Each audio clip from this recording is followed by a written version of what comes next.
sa audio. Dahil di nyo alam, naganap ang first ever Philippine Audio Fair. And you'll see more gadgets, lahat-lahat na dito sa Digit Eyes.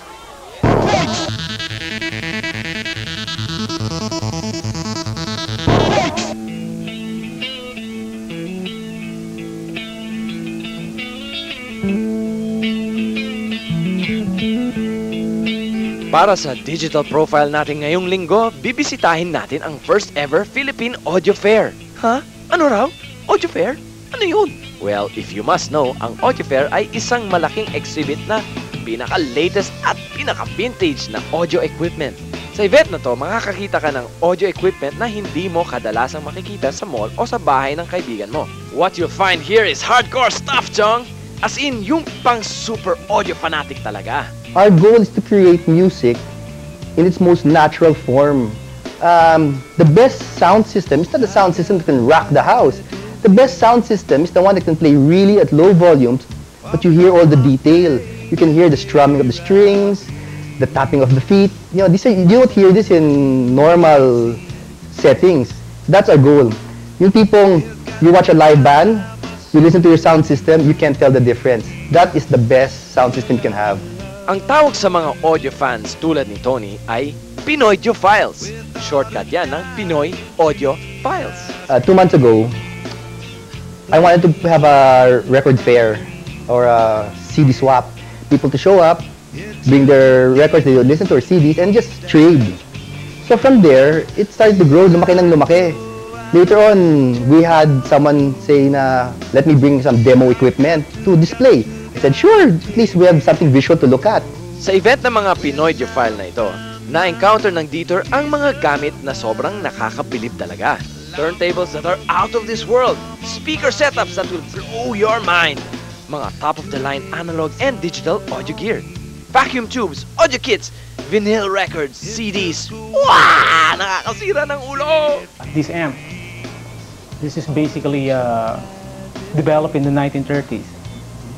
And basically the tubes that you are seeing right now are vintages from the 1950s, 40s, and 1930s. This was made in 1930s, so that's how old it is. It's a lot older than all of us. And this is what powers the amplifiers that you see here right now. Why do we hold on to this? It's because there are a lot of people who like the sound of vacuum tubes. Why?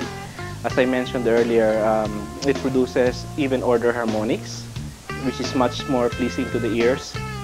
This CD player has a tube output. It's using a 6H30 vacuum tube, which is often used only in the most expensive tube equipment. Reference class tube equipment that usually costs about $3,000, $4,000, $5,000 and up. Hanip ang itsura ng mga audio setup na to, no? Naku, lalo na kamo kapag marinig mo na ang quality ng sound na galing sa mga to.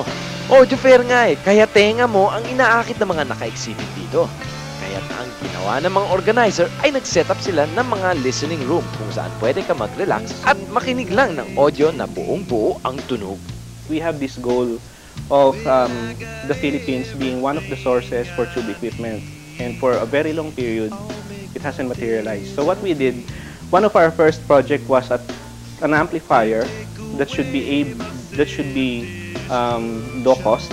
It costed about 10,000 pesos. All the speakers here are made by the owners themselves, which means that they are not commercially produced. They were made by the people who own them. Grabe talaga yung nakita namin dito sa event na to. Nakakaaliw ang hobby ng mga Pinoydiofiles na ito. Ano, bitin pa ba kayo? If you want to be updated sa mga latest happening sa mundo ng Pinoy audio, pwede kang sumali sa Pinoydiophile Forum online sa www.wiredstate.com. Talaga namang enjoy na enjoy kami dito sa party